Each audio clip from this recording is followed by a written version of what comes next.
Hey friends, it's Anna. Happy spring. Today we're getting ready for April in my bullet journal with a light, charming bird and floral theme. I'm incorporating some more junk journaling this month and really simple drawings, and I'm super happy with how the colors turned out. So grab some tea or coffee, get cozy, and let's start planning for April. I'm going to start off showing you guys my mood board for this theme and supplies.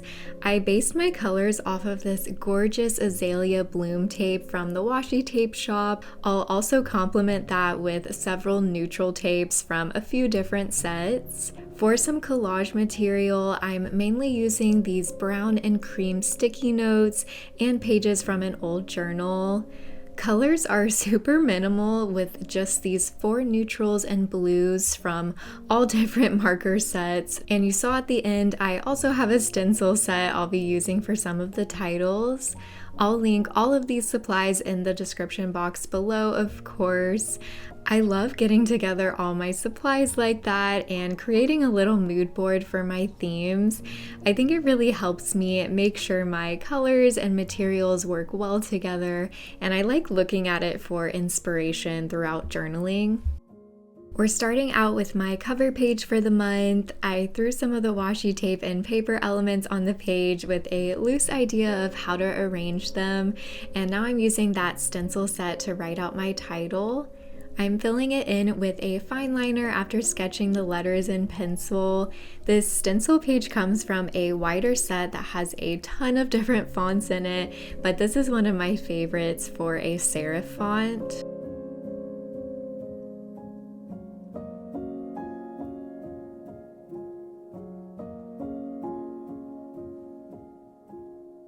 I wanted to make the title a little fancier, so I'm using some circle stencils to cut out rounded edges.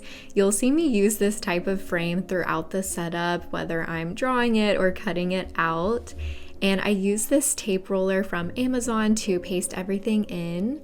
This is the best tape roller I've found as far as stickiness and lasting the longest, although I still have to go through them pretty frequently since I do use it a lot, especially in my reading journal.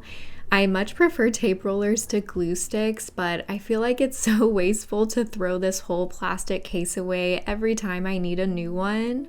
So if you have any tape roller recommendations that maybe have refills or just any advice on how you stick things in your journals, please feel free to share.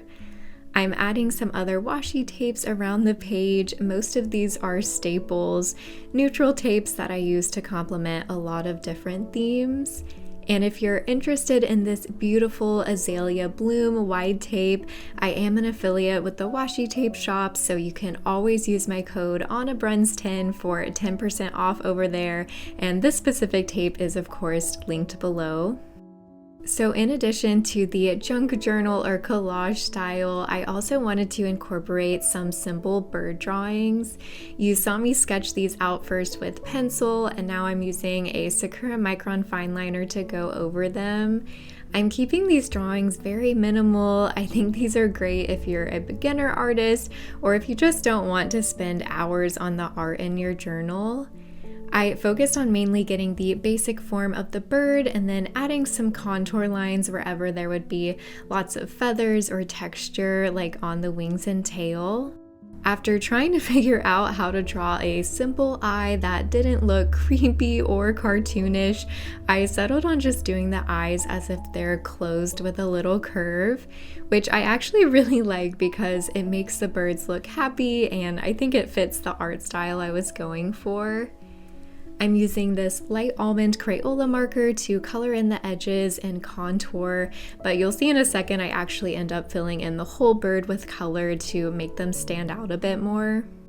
I struggle with coming up with themes that are not flower or plant based because those are just the things I like the aesthetic of and drawing myself.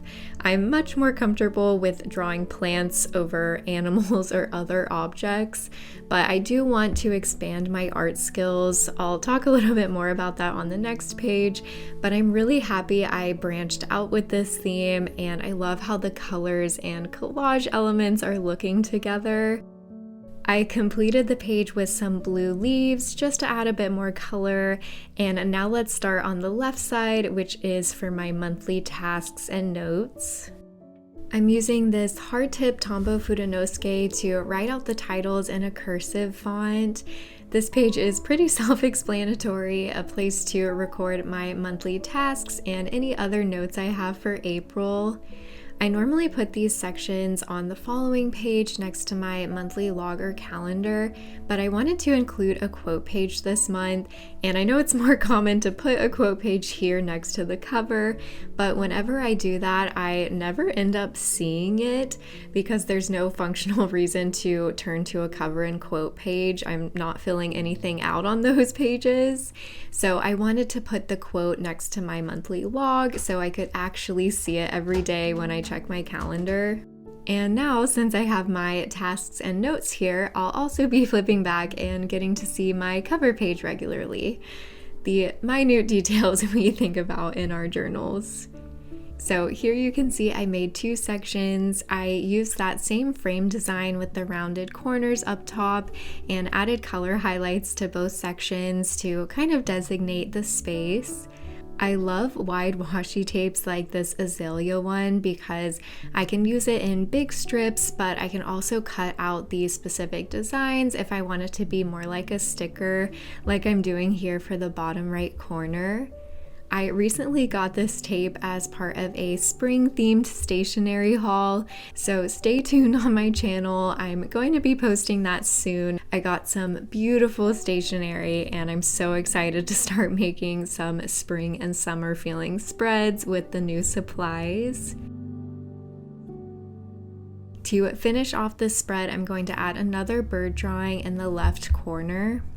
I know this style of drawing for the birds is incredibly minimal, but I'm actually feeling really proud of the milestone they mark in this journey I've been on to improve my art, because I drew these from real-life bird photos instead of just recreating someone else's drawing of a simplified bird. For example, this one is based on this photo of a blue jay I found on Pinterest. I start off with the biggest shapes like the oval of the body, circle of the head, triangle of the tail, and then slowly add in smaller shapes and details. I've really been practicing these foundational skills of drawing because I've been taking the Skillshare class series, The Art and Science of Drawing. This starts with basic skills and then builds on these with more advanced techniques like contours, shading, etc. And you can actually access these classes for free as well because Skillshare is so kindly the sponsor of today's video, and I have an offer to share with you guys in a second. So like I said, this Art and Science of Drawing series takes you through all the technical skills of drawing from beginner to advanced. I'm about halfway through, and one of the first things you work on is distilling complex subjects into shapes, which gives you the best foundation to be able to add detail, but is also the base from where you start to work in your own style. Like for my bullet journal, I want to be able to create drawings that are purposefully simple so that they're time efficient, but I still want them to look good. And these foundational skills of form and mark making, I think, are really helping me figure out how to do that. So I really recommend this series, and of course Skillshare offers so much more. They are the largest online learning community for creatives with thousands of classes on so many creative topics. Skillshare is how I learned Procreate and started drawing on my iPad.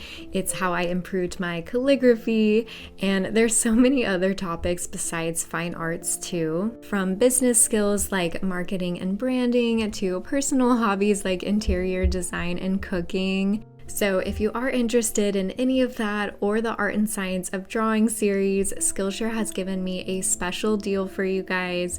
The first 500 people to use my link in the description will receive a 1-month free trial of Skillshare. So be sure to check that out while you can, and thank you to Skillshare for sponsoring this video. Now moving into my April log, which serves as my calendar for the month. It's super easy to set up. I draw one vertical line, and then after adding this title to the top of the page, you'll see me number the dates and days of the week down the page to the left of that line. So with all that space to the right, I have a full row for each day to write my events, appointments, deadlines, things like that. I'm actually including 5 full weeks for this April setup, so this log, all my trackers and weeklies and everything will be for Monday, March 31st through Sunday, May 4th. So all of April and a few days of the neighboring months. I started formatting my journal this way because it bothered me that months don't line up with the weeks. So like I'd have a monthly calendar that went from April 1st to 30th, but my weekly for that same setup would start on Monday, March 31st. And maybe that last weekly would include a few days of May, but those odd days out would be in a different month setup for my trackers and calendar and stuff. I know it's such a small thing, but I just wanted the dates to be consistent for all my spreads within the same theme. And of course, if you're doing 12 journal setups a year, most of these will have 4 weeks, but some of them will need to have 5, and the dates worked out well for this to be a 5-week month. It was also convenient because this lines up with the end of my first 12-week year, which is a planning system I've been using, and I'll talk more about that on my weekly and daily pages. That's it for my monthly log page, and then moving over to this left side, which like I said will be a quote page. I don't normally include a whole quote page in my setups, but this month I wanted to because I stumbled across a saying on an Instagram reel and it just immediately struck a deep chord with me.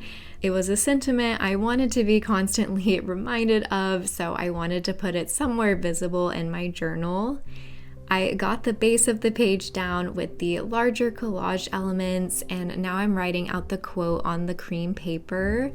It goes, "If you're going to be creative, you have to be in a state of play. You can't play if you're being careful. If you're trying not to make mistakes, it destroys creativity." I don't know who this quote is attributed to because the Instagram post didn't say, but I feel these words to my very bones. I feel like my perfectionism and worry about the outcomes takes so much joy and creativity from the artistic process and really holds me back from making progress as well. Like for YouTube, for example, I have so many video ideas about journaling, different formats, even other topics, but I feel so scared of making a video that doesn't perform well that it stops me from even trying new things. Or I'm so stressed out about how an art project is going to look at the end. It takes the fun out of that supposed to be enjoyable and fulfilling activity. So I really want to work on this mindset of play and just letting the creativity flow without so much fear, which I think leads to better art anyways, because the beholder will resonate and be impacted more by something that's authentic, even if it's not perfect. At least I think. You guys can let me know your thoughts on that in the comments, but I really want to let go of this fear of mistakes in my creative hobbies because I think that's been holding me back a lot lately. Moving on from my little creative existential crisis, these next pages will be for April's trackers, starting with habits on the left side. I'm writing out my title with the help of that stencil font. You may have noticed I'm switching between this font and a thin cursive for my lettering in this theme. I love doing that, pairing a dainty, flowy text with something bolder. This page will track some daily, weekly, and monthly habits. I'm starting out with 3 mini calendars for my 3 daily habits. And again, this setup includes the next 5 complete weeks, so those are the dates included here. I'll title each habit with that space at the top of the boxes, but first I'm adding some color to highlight the titles. I'm doing the color first so I don't smudge the writing. Each day that I complete this habit, I'll use that corresponding color to draw a dot on top of that day.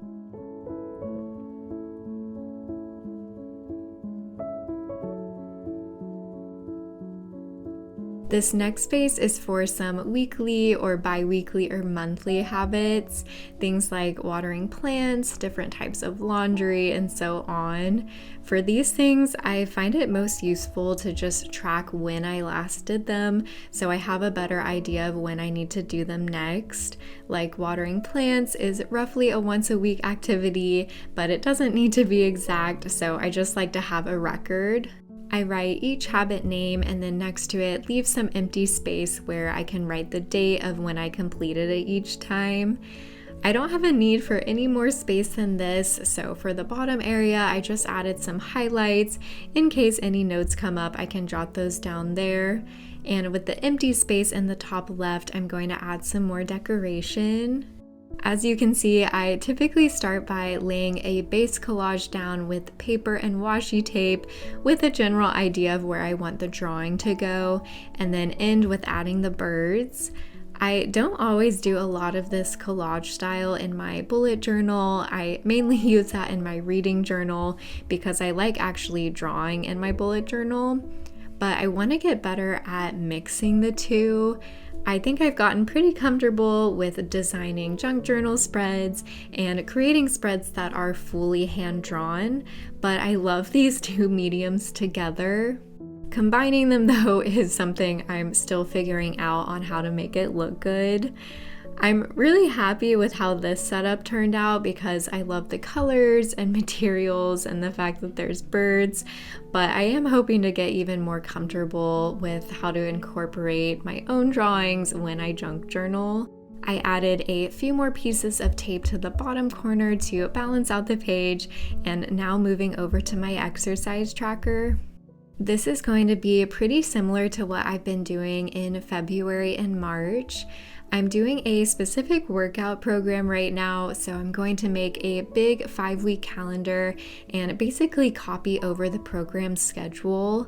I'm going to turn the calendar sideways so it fits better and repeating that same frame design here. I could just use the printable I got online to keep track of my progress, but I like recreating it in my journal. First of all, so I can make any alterations I want to the program, but also because I already check my journal every day, and here is the best way for me to track things. Each day I'll write in the workout video assigned to that day, but I'll go back and write those in off camera. For now, I'm just titling the days of the week up top, and I'll eventually date each square. I also use this page to track my walking habits. I try to go on multiple short walks throughout the day so I'm not sedentary for hours at a time. You'll see me add that to the key up top. I write a blue check on days I do the workout, a gray X for each walk I go on that day, and if I get off my workout schedule and end up doing the exercise on different days of the week, I also just make a note of that. So that's what that last part of the key stands for. We're going to finish off this page with some washi tape around the borders. There's not a lot of room, so the decoration is pretty simple. The next and final page of the setup will be my first April weekly, so let me go ahead and introduce the 12-week year for any of you who are new here, because that does play a role on these next pages. This is a planning system I started in 2025, and I'll link the book it's based on below. It involves goal setting on a 12-week cycle instead of annual cycle. The idea is that New Year's resolutions and goals are notoriously tricky to achieve, and that's because we're trying to account for such a large period of time. But if you plan on a, for example, 12-week scale, it's easier to commit to and actually schedule out your steps for that time frame.